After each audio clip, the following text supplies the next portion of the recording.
Hello, everybody. Hello.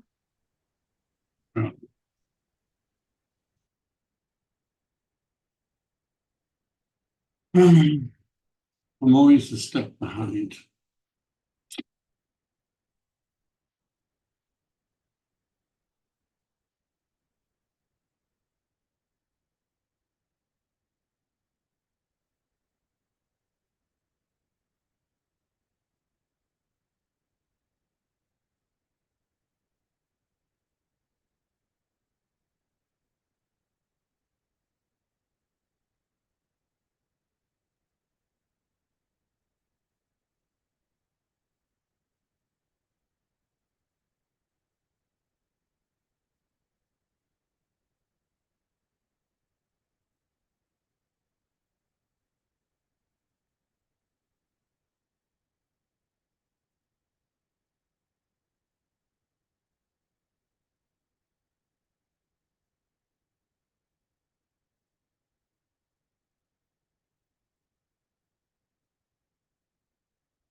Uh,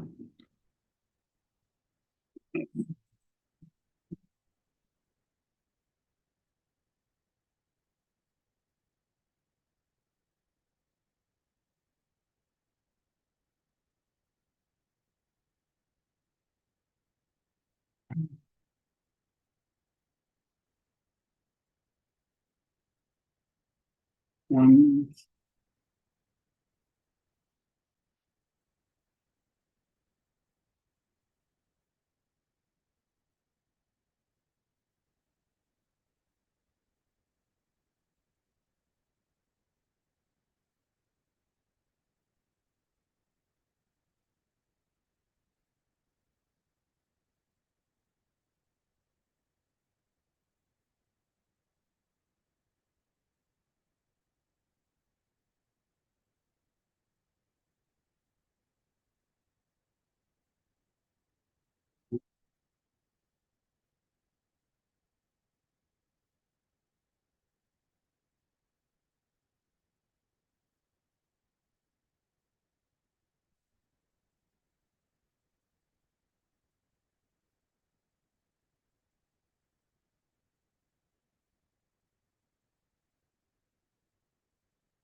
Hi, Mike.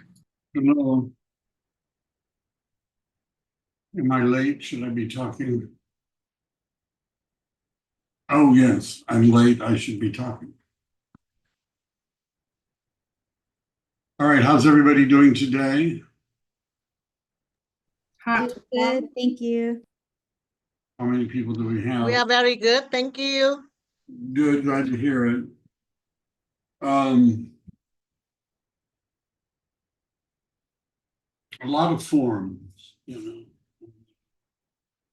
know. Does anybody have any questions that you'd like to talk about before we get started?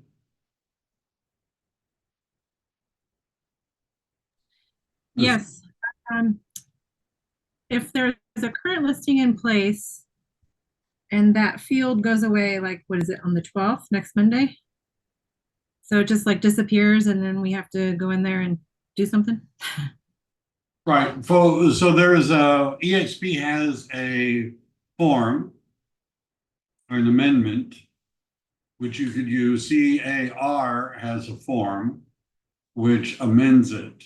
And so by amend it, I mean you would amend the listing agreement so that the mention of a buyer's agent commission directly is no longer there in terms of the splitting of the commission.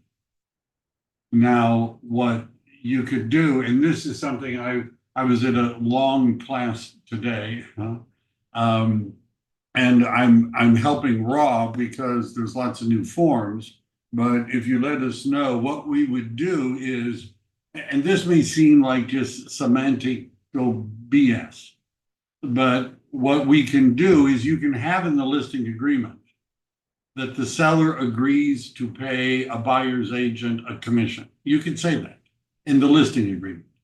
You could have a percentage, 2.5%, 3%. You can do that. But it would be a direct pay, and we would not be paid as a middle person in between. So right now, the way the residential listing agreement CAR version has been worded, although the new one it's changed, right? But the way the old one has been worded is that a gross amount of commission is being paid to you and eXp Realty, of which you're going to take a percentage of that and pay a buyer's agent when escrow closes. That's the way it's currently worded. And under the way it's currently worded, unless you write in other poetry, the way that it is currently worded would say that if you represented both the buyer and the seller, you'd get the whole thing, right? Because it's a commitment by the seller to pay you, let's say 6%. So that's the thing that's going away. And although I've heard people, you know, on the internet say, and I've read the National Association of Realtors frequently asked questions, at this moment, technically speaking, the settlement that the NAR signed does not prohibit the seller paying you and you paying the other agent. It just prohibits saying that in the MLS. However, both the attorneys for EXP and the attorneys for the California Association of Realtors have both come to the conclusion that doing so is very dangerous because the Department of Justice is also looking at it. And there are other people that might sue. And the heart of the NAR, the whole lawsuit, the heart of all of it was that the listing agents were making the sellers pay 6%, and then they were giving money to the buyer's agent, and the seller didn't have any control over that.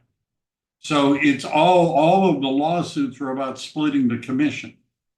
So EXP was the first to say, we're not going to split commissions. The new residential listing agreement put out by CAR doesn't allow you to do it either. If you read it carefully, it doesn't say any way that you are going to pay part of your commission to another agent.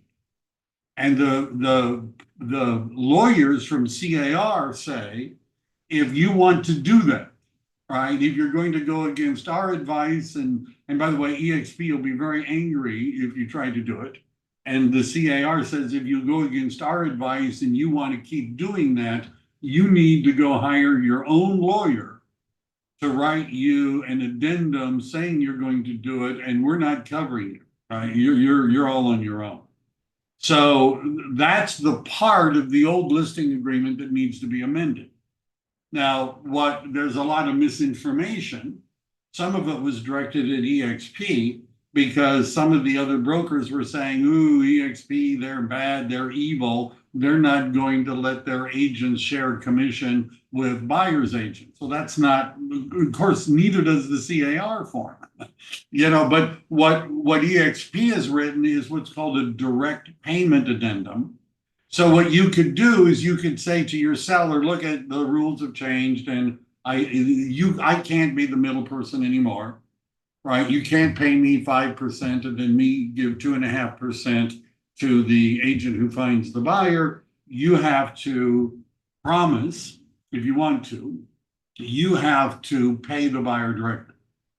And at this point, even if we write down 2.5%, even if you say, well, I really want to pay an agent, I understand why we should pay agents. I've been buying and selling real estate for a long time. I understand how it works. If I don't offer something to buyer's agents, then they're not going to be enthusiastic about selling my property and it's going to hurt me. I want to do it. We could say, fine. And we can write in that the seller is willing to pay a buyer's agent 2.5% or whatever number. Now, that, by the way, would still be subject to the buyer making an offer that the seller likes, right? Because it's not in the MLS. And the MLS is what constituted a binding unilateral offer of compensation. So it was really between the agent and the MLS, not the seller. So the listing agent had a contract with the seller. The listing agent had a contract with the MLS that says, I'm going to give X amount of money to a buyer's agent. Well, that's gone. So the listing agreement between the seller and the listing agent, even if the seller says, I'm willing to pay 2.5%, I'm willing to pay 3%, that's not a have to. In that the seller has the option of waiting till they see offer. And then in the RPA, the residential purchase agreement, paragraph 3G3, there's a place for the buyer to write in, I want you to pay 2.5% to my agent. And you see, what I'd be saying to a seller is, if you're willing to pay, let's say 2.5%, let's say 3%, that's great. We can communicate your willingness to pay. We can't do it in the MLS, but we can do it in other ways. I can say, if you want more information about the property, email me at, I can put that in the private remarks. And when somebody emails me an agent, I can tell them, if you make us a good offer, you'll get 2.5%. I can put it on a for sale sign as a rider. I can have a QR code and say, hey, agents, check this out. And it tells them that you'd be willing to pay up to 2.5%. But you're not obligated, because what determines how much the buyer's agent is going to get paid is not what you and I talk about here. It's what the buyer and the buyer's agent have agreed to.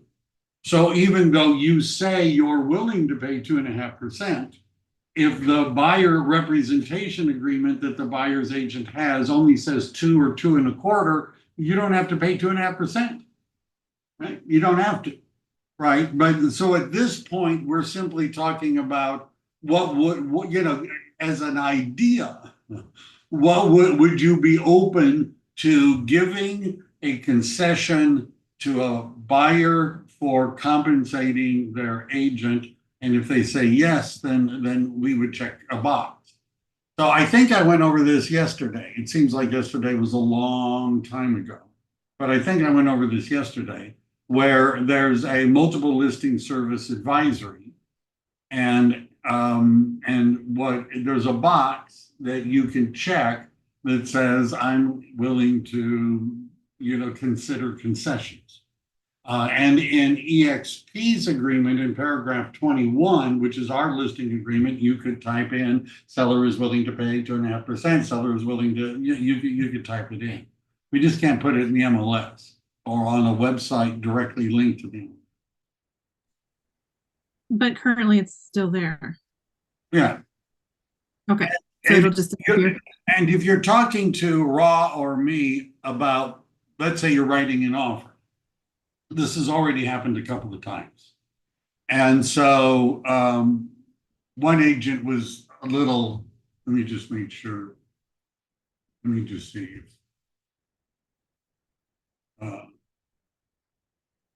Okay, not here. Okay, so I can say this. One agent was a little bit snippy with Rob because in the MLS, which is Bridge, using Paragon, it said 2.5%. We're writing an offer. Yet when Raw checked it, nothing was there. And so Mine, what? mine does have the field, and so I put it in there because it's Right. And currently it's still legal to have it. It's still legal. Okay. And it'll probably be legal for another 6 days, maybe. Yeah, okay. But this is my point, though. So Okay, go the ahead. agent who's using Paragon and Bridge MLS can see 2.5%. I search it in MLS listings. It doesn't show Oh, anything. it doesn't show. Doesn't show anything. So when that's Rob interesting. was doing research to help the agent write the offer, it didn't say anything. It was an empty Oh. field.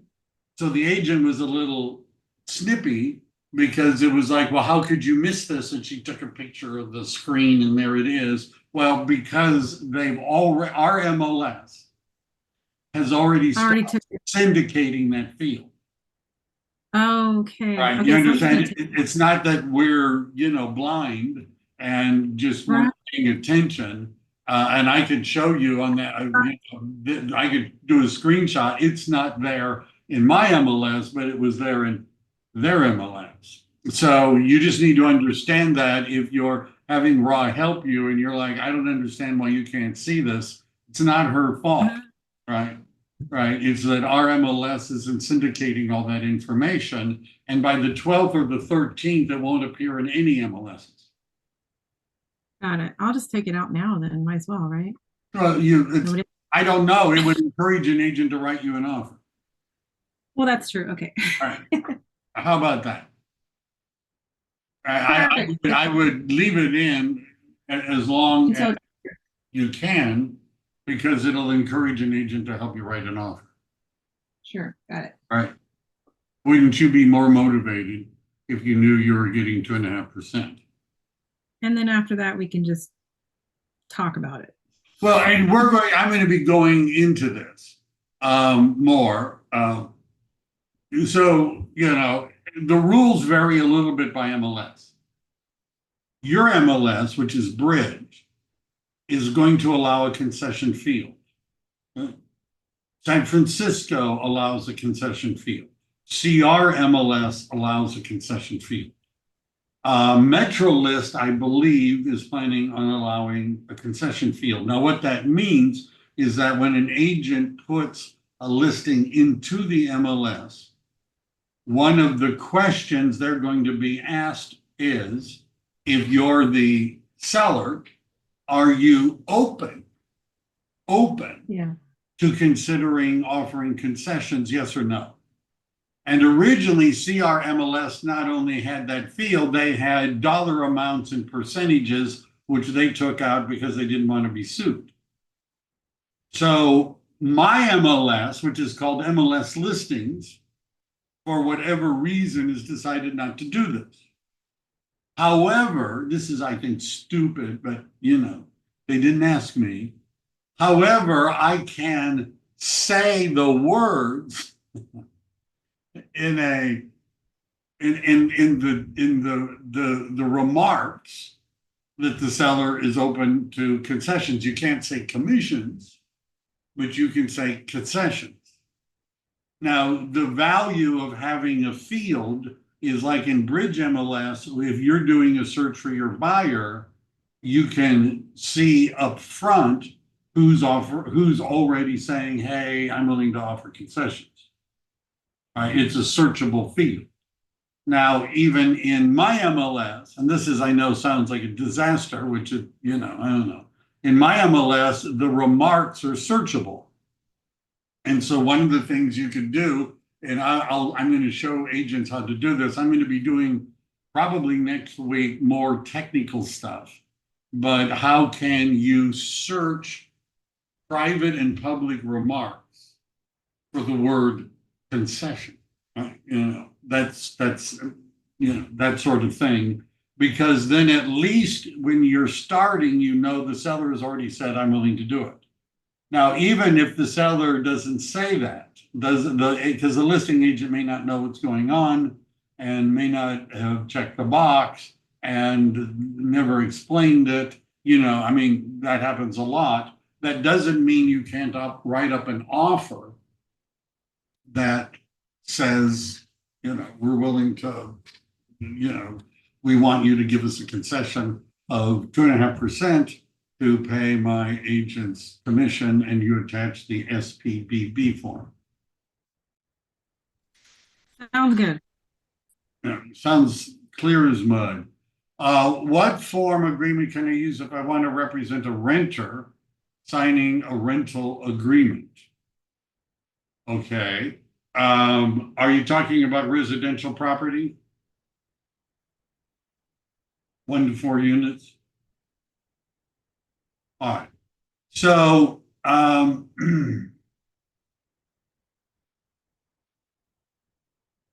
working on better scripts. I'm going to share some with you today, but I'm just saying we may not spend as much time on it next week because I just got a release from EXP like a couple hours ago.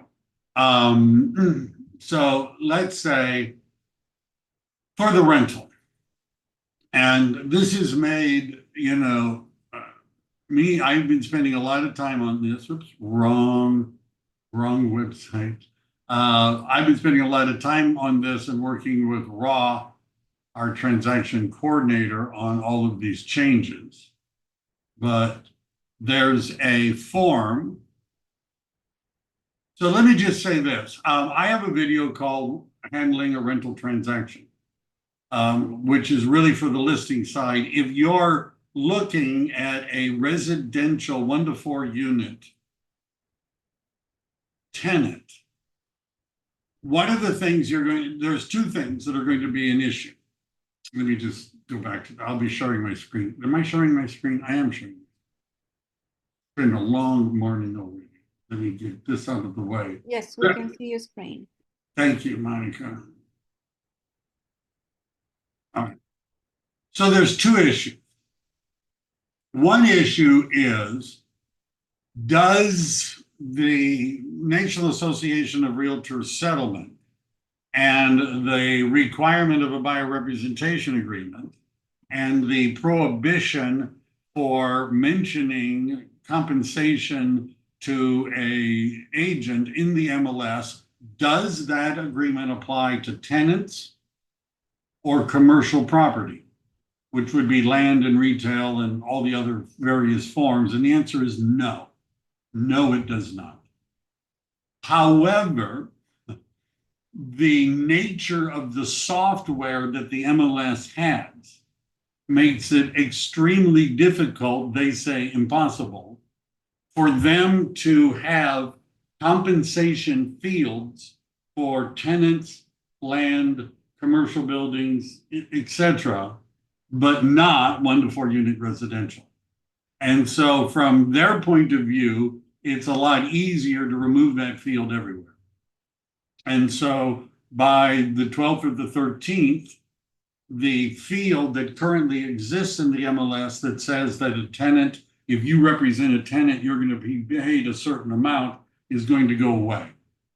It's going to go away.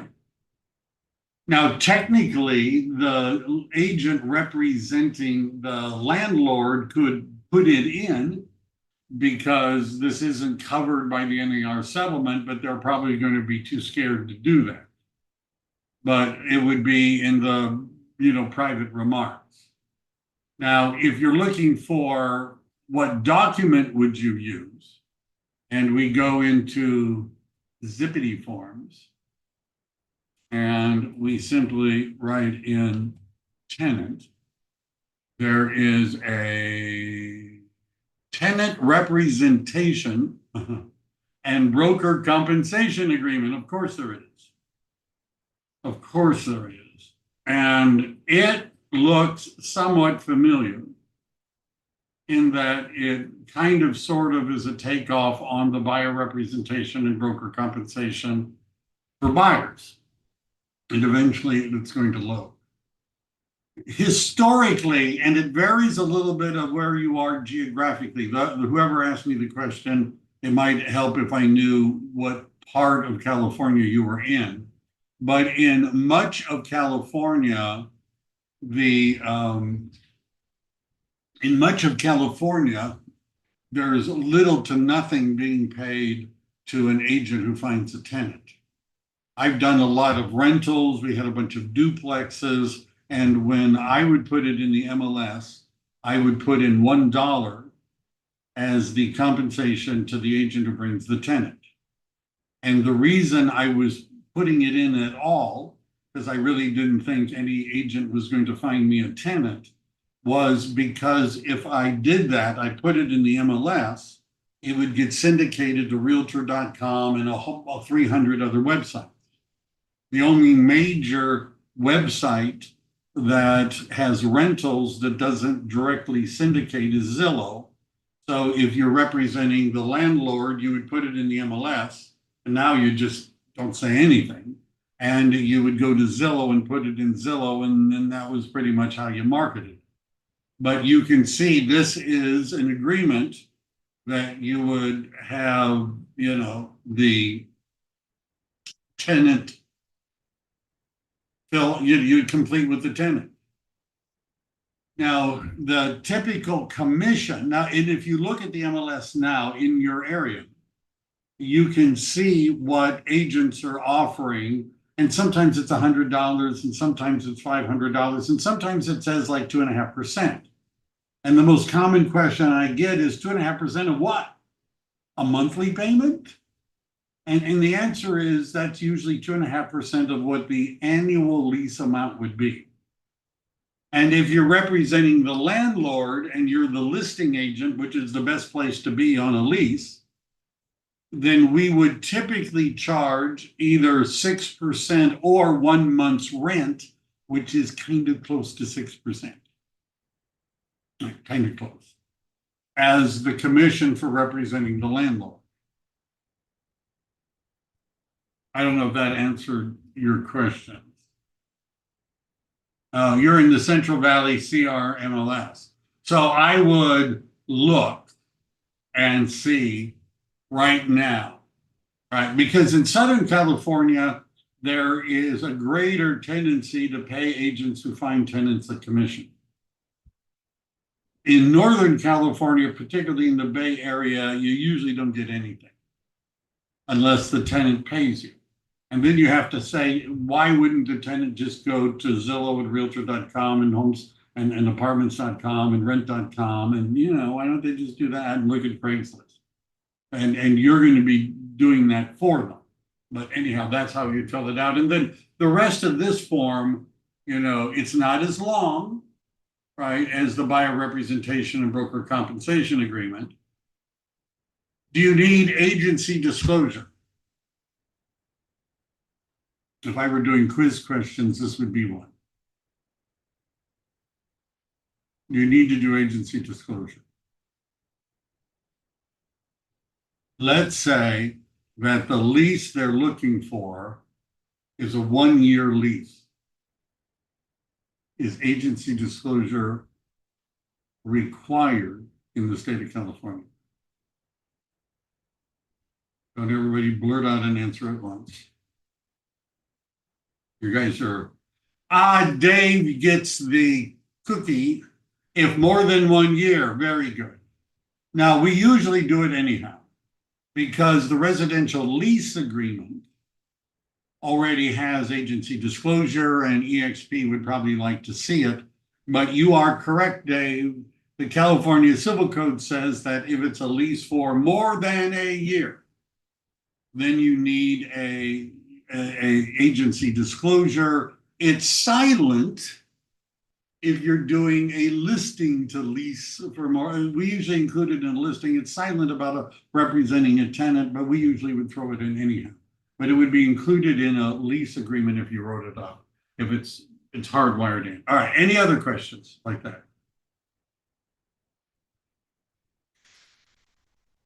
All right. Next week, I'm going to talk about some of the specifics. Here we go. Just wanted to make it clear, I need an addendum on my active listing showing buyer agent commission is either, or is that right, Mike? The answer is yes, that's right, Mike. So while I'm still here, let me go back. Do I want to say that? No. And the MLS is sending me emails about a session I'm not in. So, let me go back. Seller form. I did a class yesterday on seller forms. Are there no documents to this? Maybe I never made it that far. I find that hard to believe. So the DMLA sounds like a drug of some sort. I don't know. The DMLA is one of the forms that you could use. As it says, it's a disclosure and modification to a listing agreement intended for use with the RLA revised 1223 or earlier. So if you've got an older form, that's probably it. Now, what this form does is it starts off about offering compensation to brokers representing buyers through the multiple listing service. And you, the seller, authorize me as your broker to use the MLS to offer compensations to brokers to represent buyers to purchase your property. The amount paid to the broker representing the buyer will come from the total compensation that you, seller, agreed to pay my brokerage, the NAR, and on it goes. And it says that we need to modify the listing agreement in order to correct that. And the broker agrees to notify seller once the MLS no longer would be able to use to offer compensation to buyer's broker. So absolutely, as of this moment, that's August 17th. Most MLSs on August 12th or 13th, it's going to disappear. So right now, I wouldn't necessarily take it out because I think that it's a good thing for a seller to do this. But when we have to take it out, we're going to let you know that it's gone. And then it says, seller agrees that the listing agreement term authorizing broker to cooperate and with compensate participating through the MLS will no longer be in effect as of the date the MLS prohibits such offers of compensation.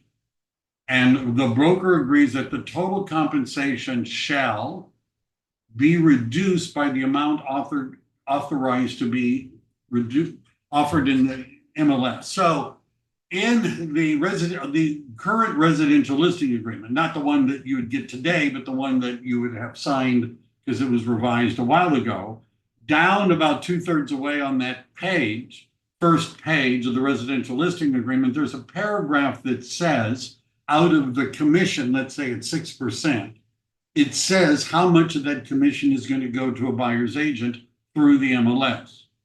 So what this says is that whatever that says is just going to disappear.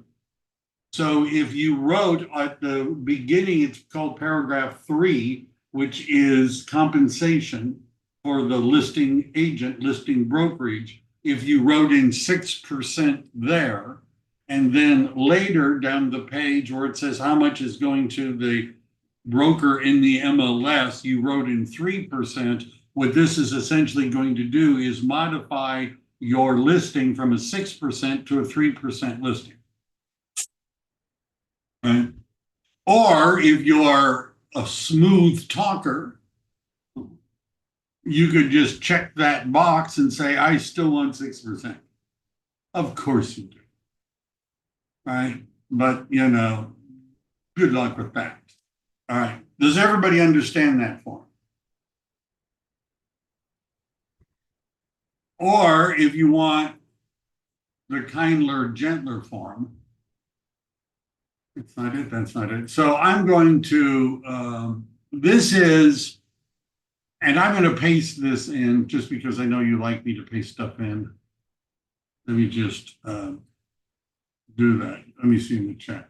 I just want to make it clear. I needed to do, yes. So I think hopefully I was clear. So what I've pasted in are two links.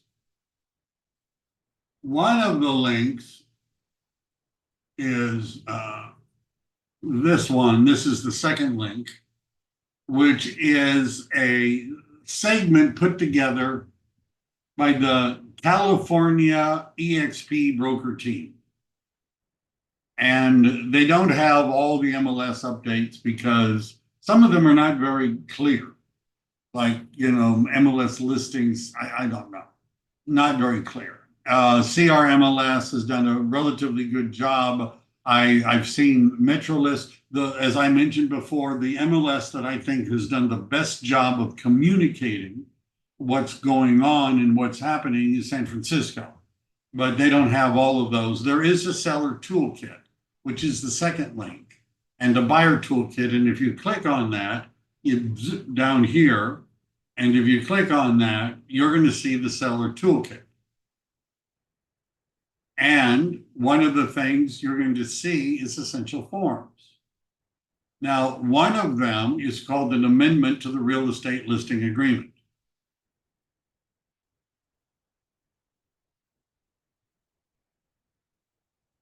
Which is an EXP form that works like the CAR form.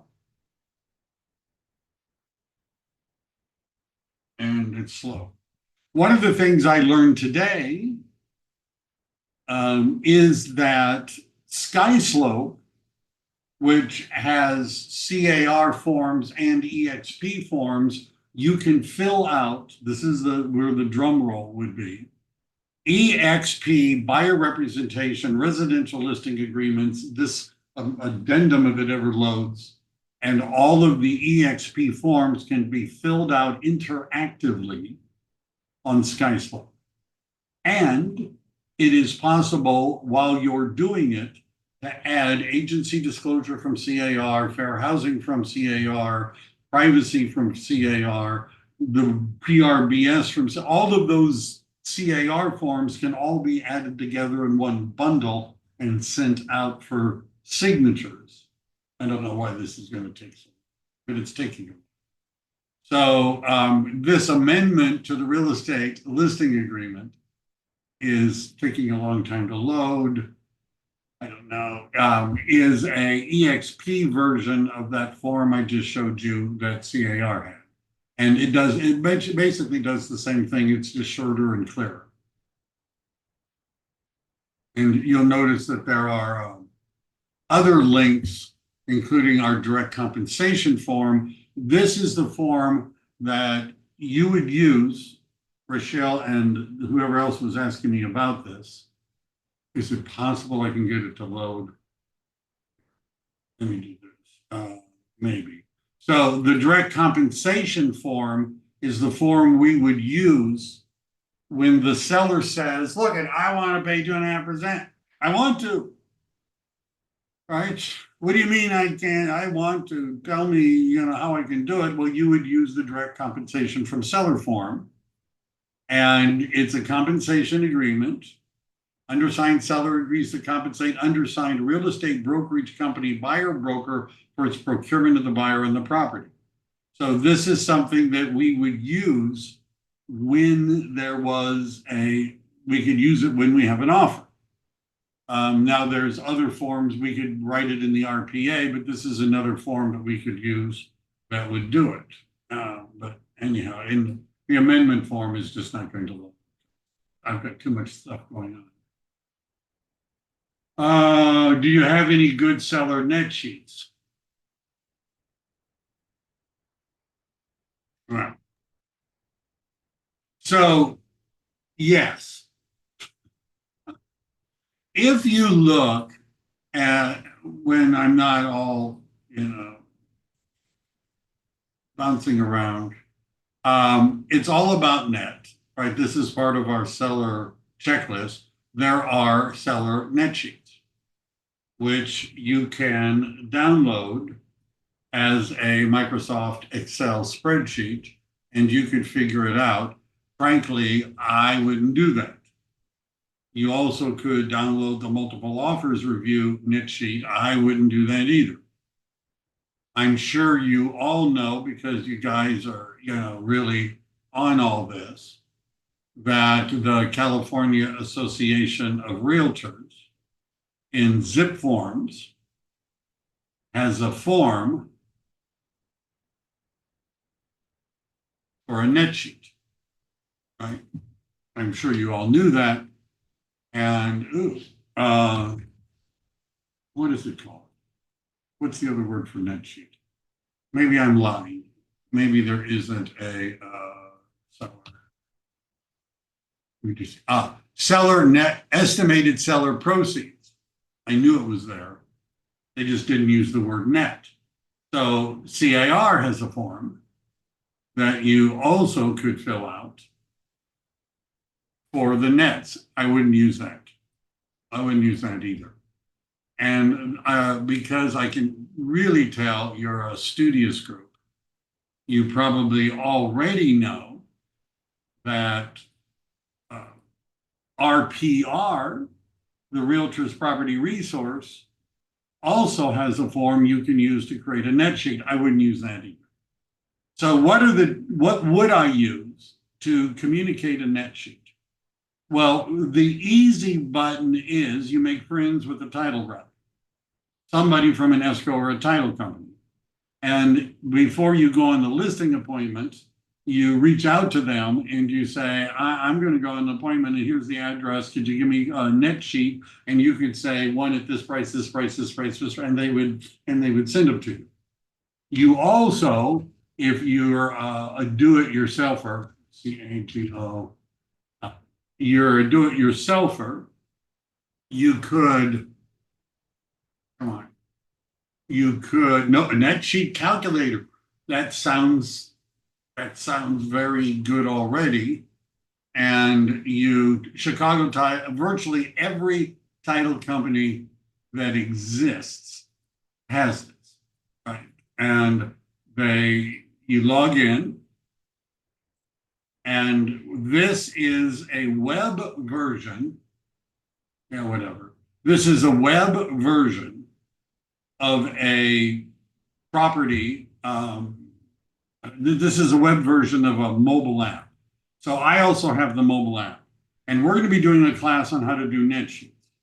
And first of all, if you don't like the mobile app because you have big, sausage fingers and it's hard for you to hit all the little keys, you can do it online in this web version to begin with.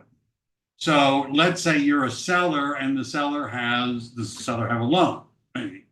Do you know what the sales price is going to be? Let's use a Silicon Valley example, right? And do you know how much the total commission is going to be? Now, at this point, they haven't broken it down, right? How much you're going to get and how much the buyer is going to get. But if you wanted to, you could say, and I don't know when they're going to fix this, but I bet it'll be soon, that your fee is $3,000. Is the seller paying for any repairs? We don't know. Do we know how much the seller currently owes on their home? Let's say they owe 1.5. Do we know what the seller's interest rate is? We could ask, or we look up in the property profile, when did they buy the property and get the loan? We could Google search how much was the interest rate at that time. Now, if we give them an address, and let's say I'm giving them that address, right, which is where my office is.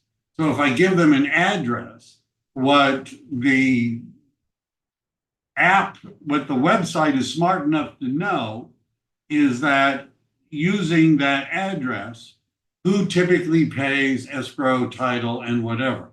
So Monterey Road, and then I'm going to say this is Morgan Hill, California. Okay. So it's now calculating because it's, yeah, why not? Right. This is just, so it's calculating because now it knows I'm in Morgan Hill, California.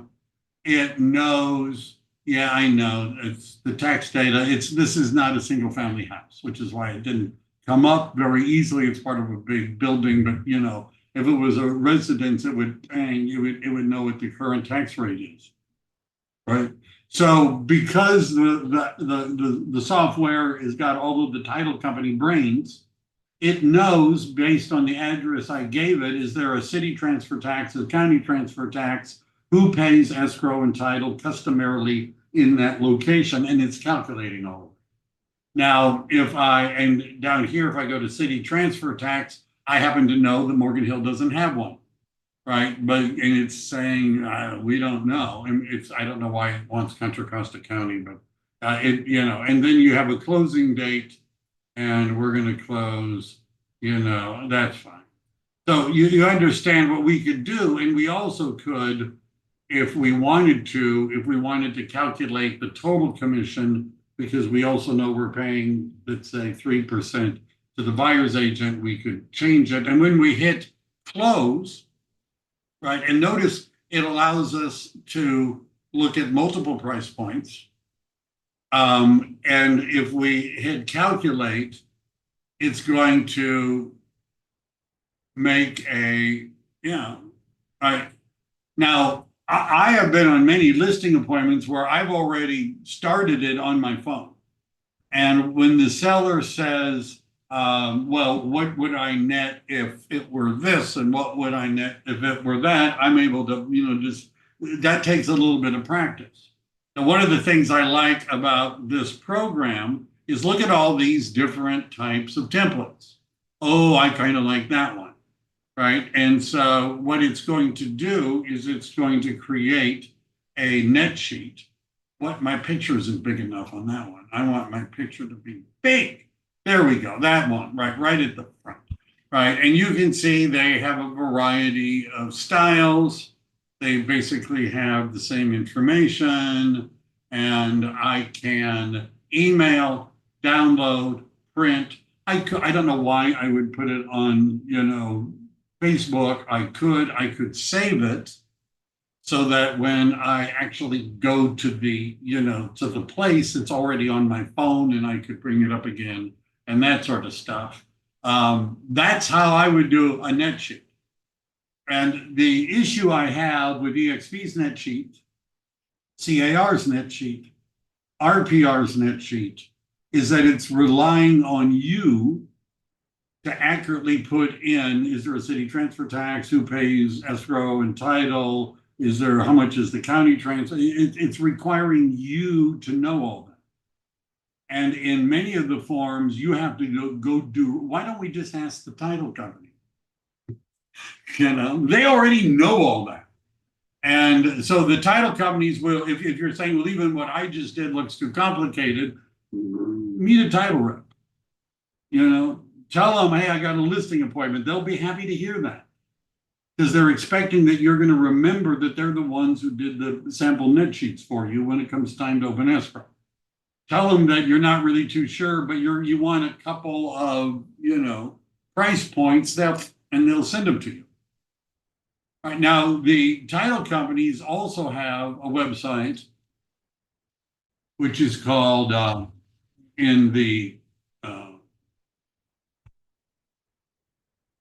which in Chicago title is called Premier Agent.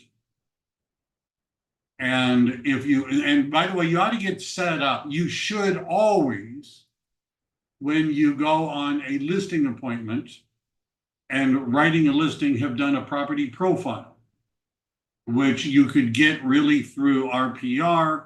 You could get it through your tax data. And notice again, it lets me search for the property. One of the things that this will allow me to do is create does somebody have an address? 1644. I don't know who that is, but 16443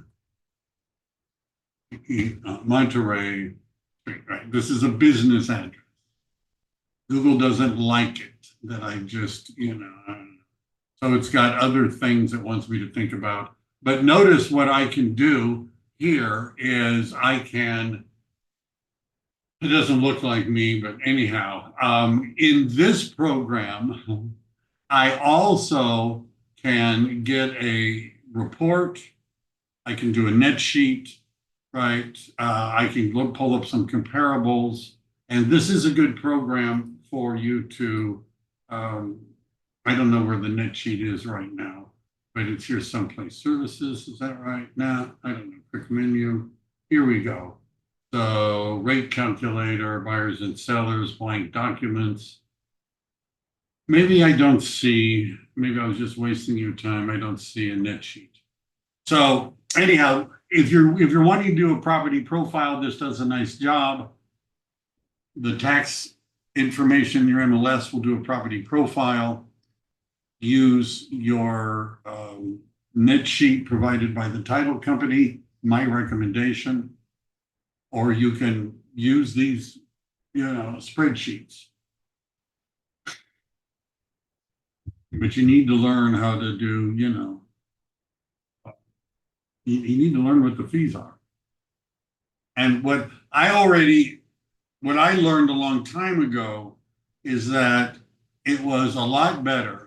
Okay, these are PTC companion use an app that I don't know what that is. Most of them are it's called Palm Agent. Jody Hatano says, is it a thing to provide a buyer a net sheet from the buyer? That is a good question. So let's say I'm here in Chicago Agent 1, and the answer is yes. In fact, my suggestion is if you're going on a listing appointment, in addition to doing a seller net sheet, do a buyer cost analysis. In other words, what that allows us to do is to show the seller that the buyer's got some expenses also. So sure, why not? Okay. So this is the buy, and I'm going to spend some time on this, probably next week. I'm going to do some tech stuff. And what I'm going to be asking y'all to do is to practice. So on Tuesday, if you haven't already done so, the homework assignment is going to be meet somebody from a title company. All the big title companies have Palm Agent, which is what this software is running on. That's Chicago Title, Fidelity Title owns Chicago Title, Old Republic Title, First American Title. And if ask any title rep that you've heard of or met, hey, do you have an app that lets me do net sheets and buyer cost analysis? They all should say yes. If they say no, Chicago, Fidelity, First American, Old Republic. What kind of loan is the buyer going to get? What is the price? Let's say it's $800,000. What is their down payment? Let's say it's 20%. What is their interest rate? That may be a little low. We're going to just leave it. Other miscellaneous expenses. They throw in a factor for hazard insurance, and they throw in a factor for taxes. That factor, by the way, is determined by the address. So, for example, in Santa Clara County, this has been true for a long time. As a rule of thumb, property taxes are 1.25% to start. Is there a homeowner association? How much is the fee? Is there a city transfer tax? Again, not in Morgan Hill, but San Jose, yes. Right. So, so again, the software knows. When are we going to close? Let's say we're going to close in 1 month, right? And then we hit compute. And what it's going to do is it's going to start calculating.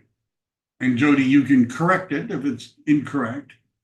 But I've actually had a lot of buyers tell me they liked what I was able to give them better than what the lender gave. Wasn't you necessarily, I'm just saying. And Well, if I can chime in, Yeah. I like the Chicago One app. I use it as a lender because to get a loan estimate out to a borrower, I have to have an actual formal application. So I actually use this and I like it a lot. And my borrowers like it. So props to you on this. It's a great little system. And thank you, Jody, for that. And for those of you, it's called Palm, like, the palm or the tree agent. And that's the underlying software. And Fidelity has the same thing. Most of the major real estate, the title and escrow companies have it. So look at that. Not bad, fixed costs. Look at this over here too. Now, because I picked a commercial property, it may not be as accurate. But what it's doing is it's telling me, oh, I guess I should. See, I can't go to the gym. It's too far away. All right, this is the address where I work at. It's 0.1 miles. I can walk there if I really felt interested. It's going to tell me where the nearest Starbucks is, which to many buyers is very important. It doesn't do Pete's. I'm sorry. There's only 20 restaurants within 2 miles of my office, which is kind of explains some stuff. It gives me school rankings. It talks about the different restaurants. There are 3 ice cream and frozen yogurt places within 5 miles. I've seen them all. Internet speed, walk score. That's just a button I just clicked over on the side. So I also, if I liked it to be a little more colorful.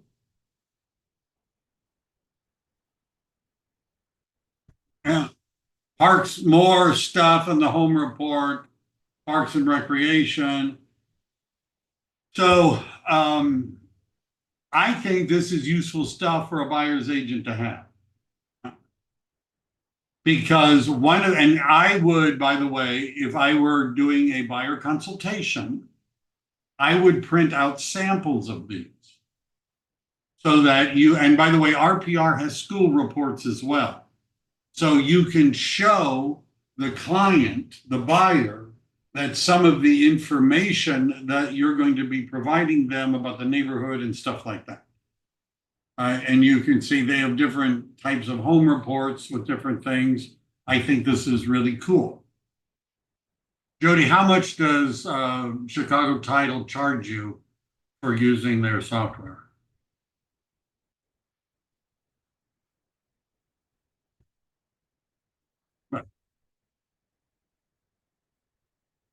And the answer is nothing. Now, they do have premium reports, which requires a very small, contribution. But Sorry, Mike, I couldn't get myself unmuted. I don't pay anything. you don't pay. Confirm what you just- So, and by the way, that's not just because Jody's special. They're not going to charge you either. Right now, if you get their premium products, which include a bunch of infographics, it includes, things that you could. These are frames for photos, some videos. What is a seller concession? That's a video, and it's going to brand it to me. It's already done hashtags. Notice one of the hashtags is Palm Agent. You see that? Because that's really the underlying software. And so there's a little video which I can copy the caption because I'm really lazy. And I can share it, which involves, I could just send it directly to some of these. I use another service. So there is a small fee for the premium, but if you're looking for stuff that you could post and things like that, that would be, it's not very much. The title companies would just as soon not charge you anything. Right? They're only doing it because the insurance commissioner makes them charge for some things, because otherwise it looks like they're bribing real estate agents, which is kind of what they're doing. There's a bunch of, calculators, rent versus buy, home equity, what happens if you make an extra payment. There are, other kinds of, these are estimates that I've done in the past. I should have just looked at one of those. And I can create a folder and I can keep them and all that other kind of stuff. My thought before we go is you need to contact a local title escrow company. They, in addition to stuff like this, they have statistical information on your county. That's true for Chicago Title and Fidelity Title. They give you Altos reports for the county and the cities and zip codes and things like that. They've got their name on it, but it's a title company. They're not trying to get your clients away from you. They have lots of tools and systems. It'll improve your value proposition if you have these tools and you learn how to use them. Any questions?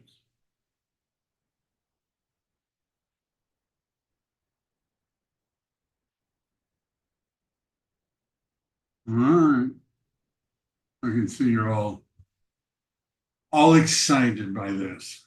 All right. So next week, I'm going to have some more scripts. Some of them just came out.